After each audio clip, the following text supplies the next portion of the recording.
Hello and welcome to a very special, and I would call it the Aamchi Legends signature episode of this podcast. A very special guest, and what a fantastic occasion to be the same week that the Ayodhya temple was consecrated, Ram Temple. We have a very special guest joining me from Lucknow. He's Mr. Nitin Gokarn. Hi, Mr. Gokarn, and welcome to the Aamchi Legends signature episode, as we call it. Hi, how are you doing? All good, Mr. Gokarn. And we have had you in our previous episodes. In fact, 2 years back, and it's always good to be back on have you on this podcast. So much to talk, and I'm sure you have so much to share. But maybe just quickly a recap of what we had discussed in our last episode for our new listeners and our new audiences. What I believe you were born and raised in Hubli, then you moved to Mumbai. You were a couple of years Mumbaikar, and then as a part of your professional IAS career, you moved to the north. Maybe you could just give us a peekaboo into your career, and then we take it from there. Well, my initial part of my life till I think I started working was all in Mumbai. Typical Mumbaikar, my father used to work in Baba Atomic Research Center. So typical Mumbai background in that sense.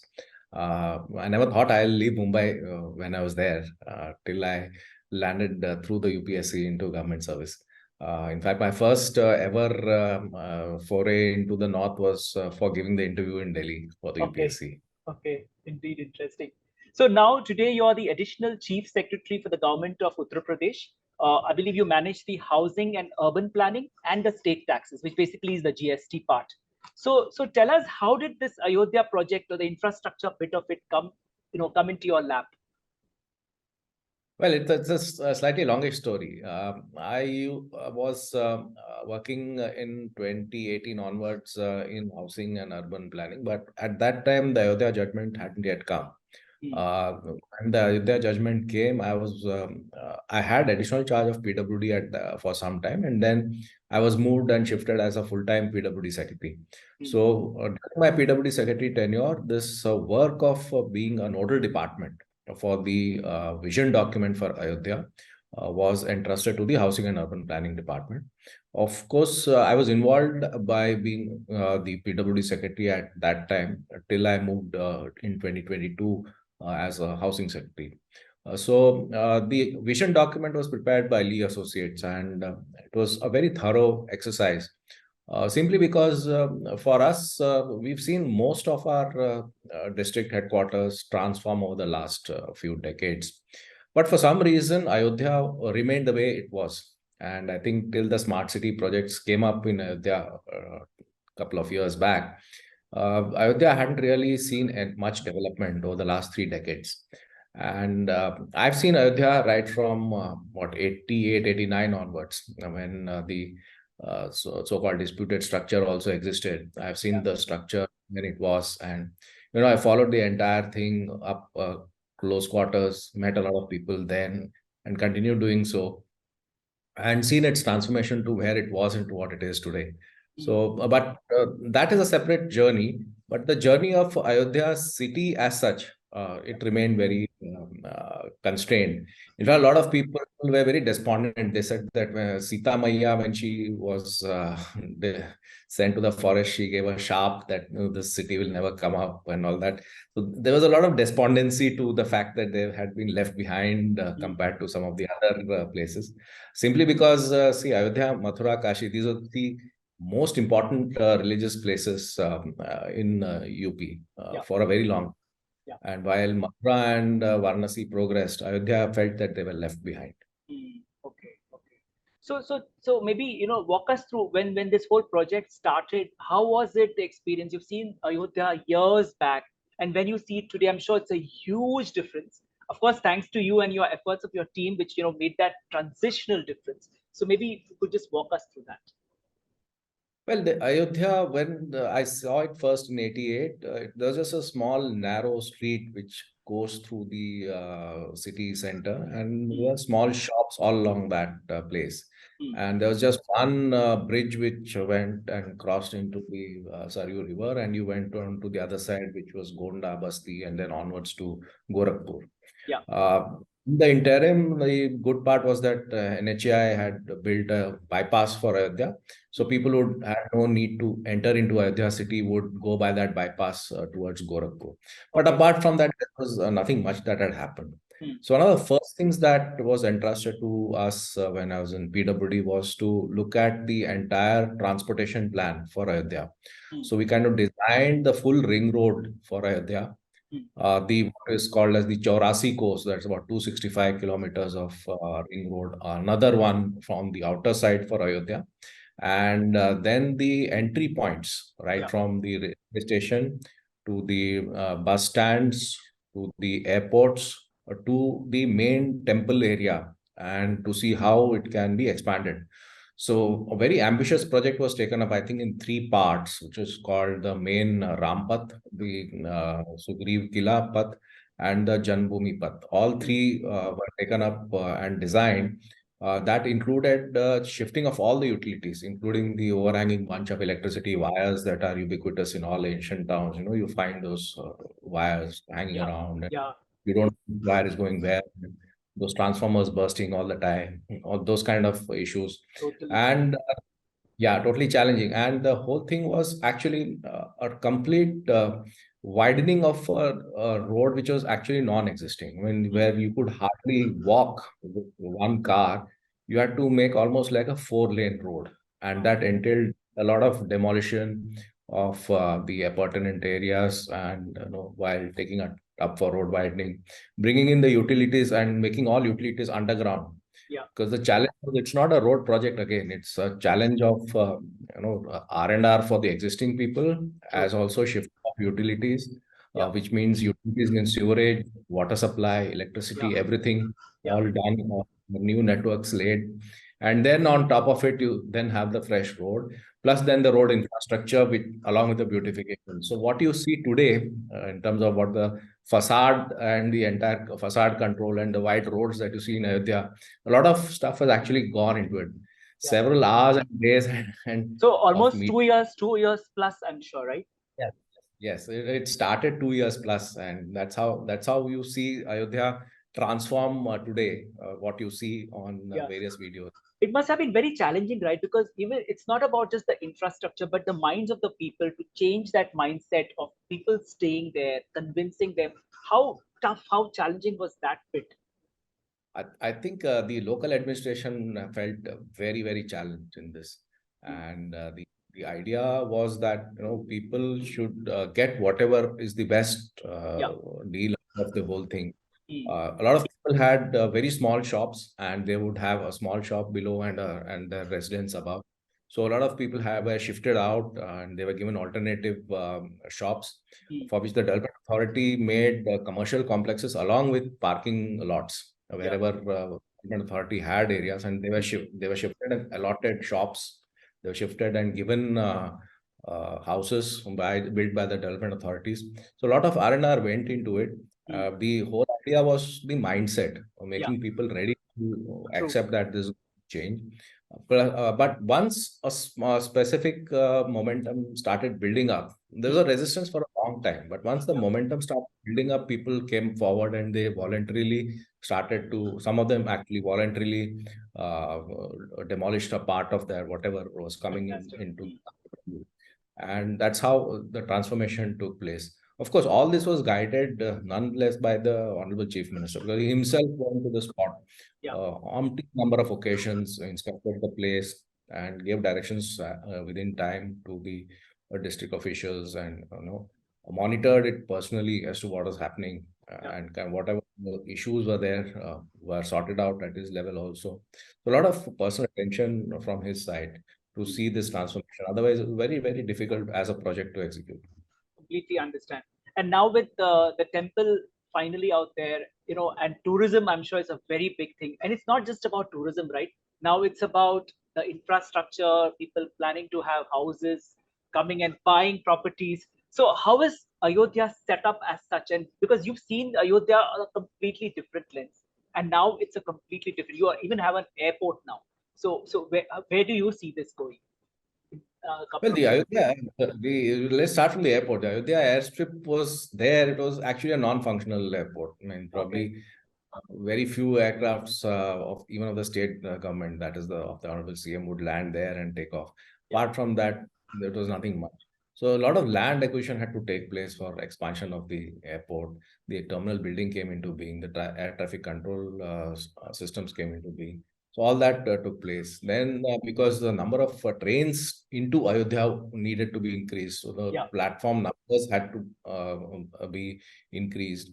Then for increasing the platform numbers and the rail sidings, you needed more land. So we Yeah. had to give them land to the railways so that they could plan the expansion and then design it accordingly so that those trains can come and go. More than Yeah. 100 trains per Oh, carry all the passengers. yeah. Then the requirement for bus stands, shifting of the bus stands outside so that at least the major it's like a star network where you have roads coming into Ayodhya from Lucknow side, from Yeah. Varanasi, Prayagraj, Gonda, Gorakhpur, all entering into Ayodhya. So Yeah. all those buses, wherever the entry points were there, had to be brought out.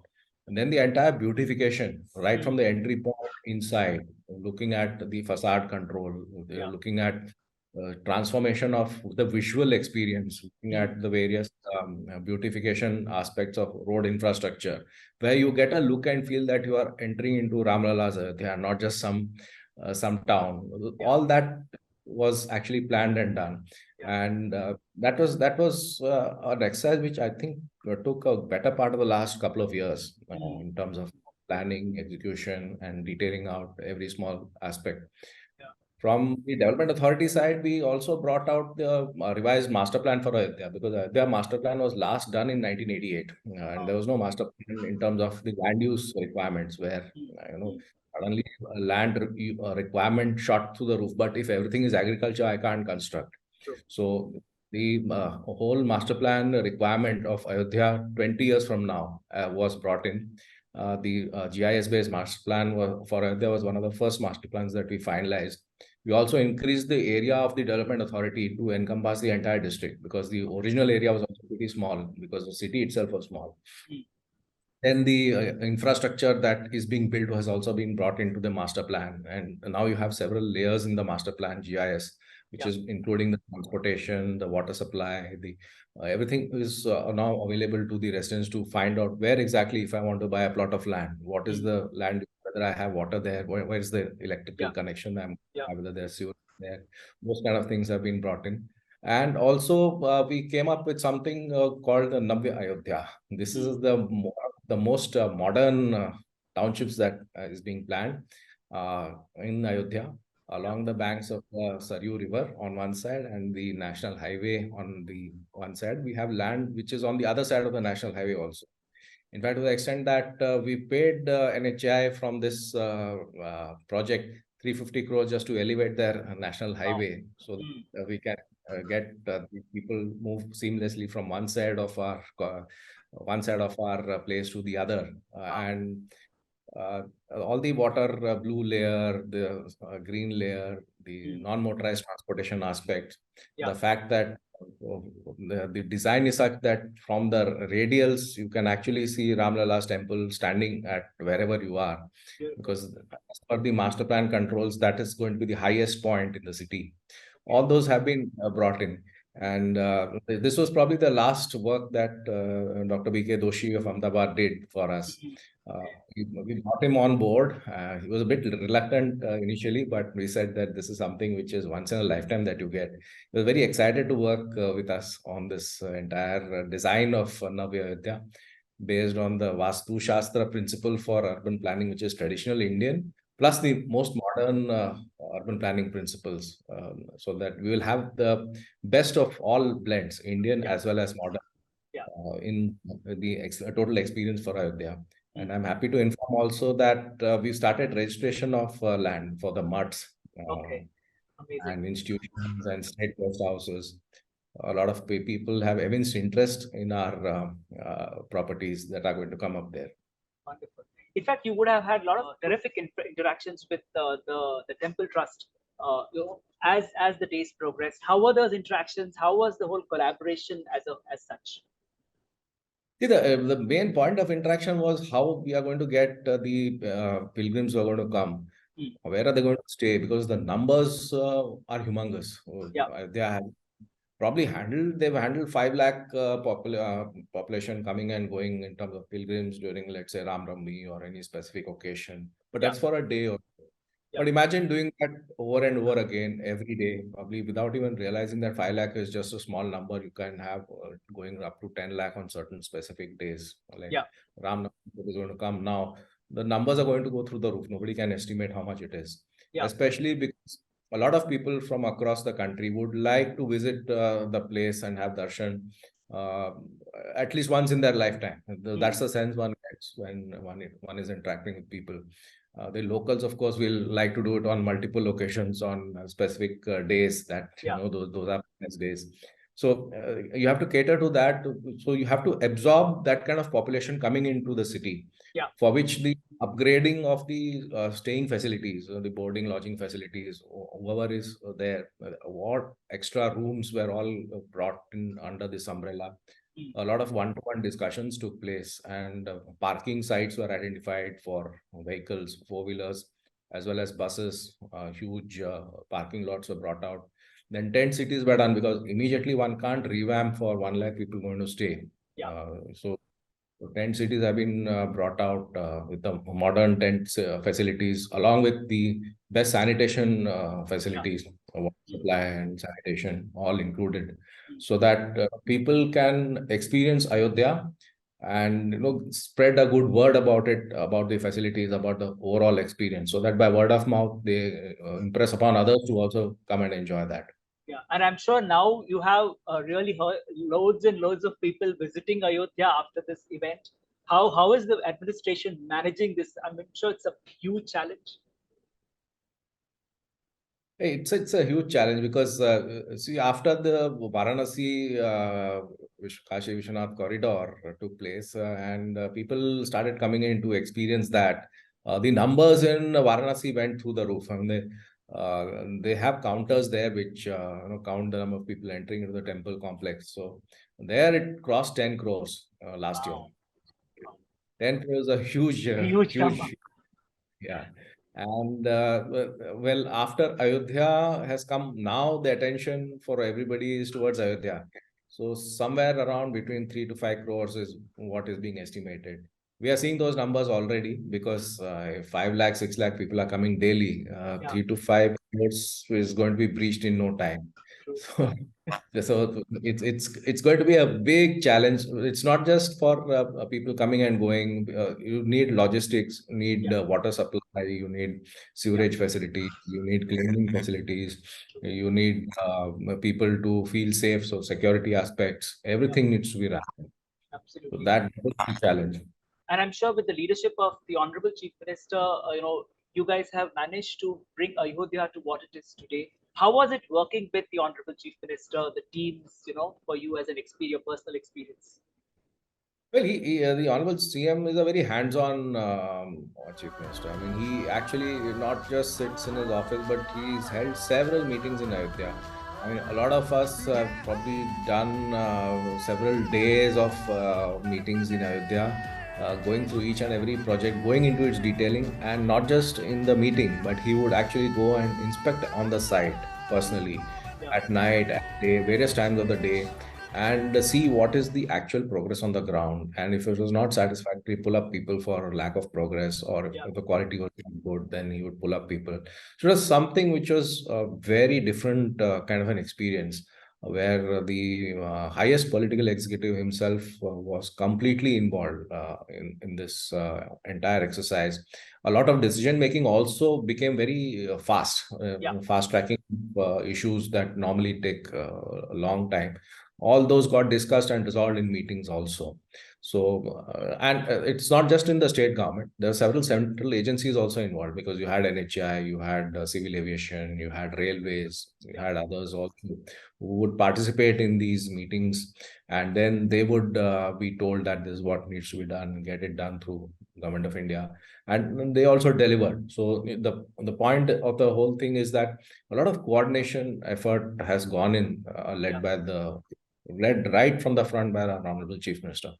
Absolutely. It's a absolutely, Mr. Gokarn, an absolutely proud moment that we have a Bhana, who has had, so much of active participation. I'm sure there have been no Saturday, Sundays in your life in the last 2+ years, but we are very proud to have a Bhana, being a part of this such a wonderful, momentous occasion in the history of Bharat.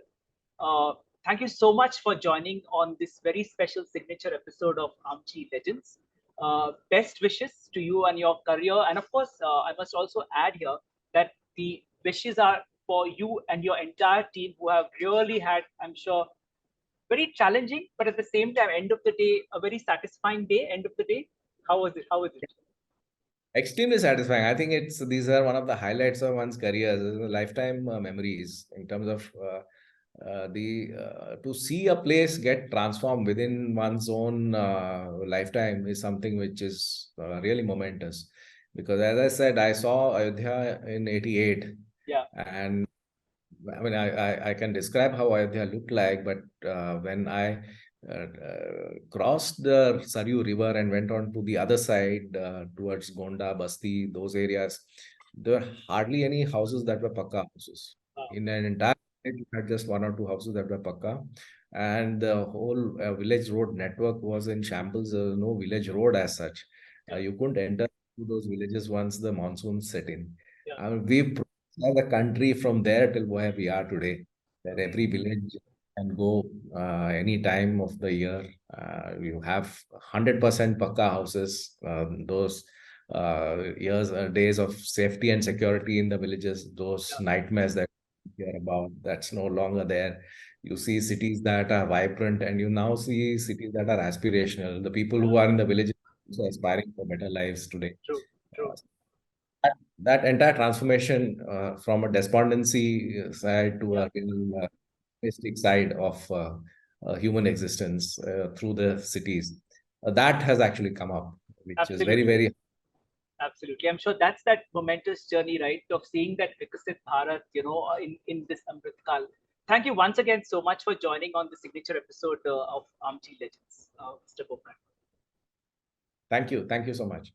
And well, with that, we come to this end. I would say it's a great start, and I'm sure, Mr. Gokarn, I would like to add here that I'm very sure our community is going to look forward to come to Ayodhya to visit the temple, and I'm sure you're going to play a much larger, bigger role in making sure that they come to Ayodhya in coming weeks and months and years.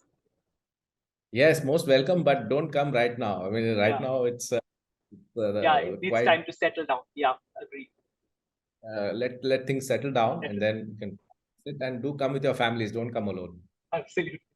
Well, with that, we come to the end of this amazing episode. Thank you so much for watching and on being on this show. Big thanks to Sargam Raje, who has been the video editor and turning it around literally within less than 24 hours for us. And also to our Samiir Halady, who has been the backbone for this entire Aamchi Legends as a concept and marketing. From me, Santosh Sirur, and Mr. Nitin Gokarn, who is the additional Chief Secretary for the Government of Uttar Pradesh, managing the Housing and Urban Planning and the State Taxes Department. Thank you for watching, and bye bye and take care. Thank you.